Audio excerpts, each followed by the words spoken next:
Mwenyezi Mungu ametaja madhambi matatu hapa. Wale ambaye hawamshirikishi Mwenyezi Mungu na chochote. Dhambi la ushirikina ni katika madhambi makubwa haya ambaye yanaweza kumpeleka Muislamu motoni. Kisha akataja dhambi ya mtu kumuua mtu, wala yaqtuluna an-nafsa allati harrama Allahu illa bilhaq. Kisha akataja dhambi ya zina, na zote hizi ni katika kabairi dhunub. Kwanza akataja hawa watu lao watakufa katika hali hii, Mwenyezi Mungu atawazidishia adhabu siku ya Kiyama na atawafedhehesha ndani ya moto wa Jahannam milele, watakaa muda mrefu sana.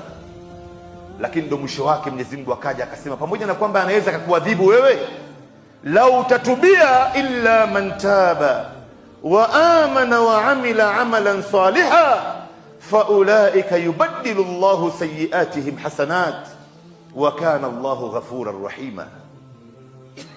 Isipokuwa yule ambaye atakayetubia madhambi yake na akamwamini Mwenyezi Mungu kisawasawa na akatenda matendo mema, basi Mwenyezi Mungu atayabadilisha yale maovu yote ambayo aliyafanya, yatakuwa ni mema yake.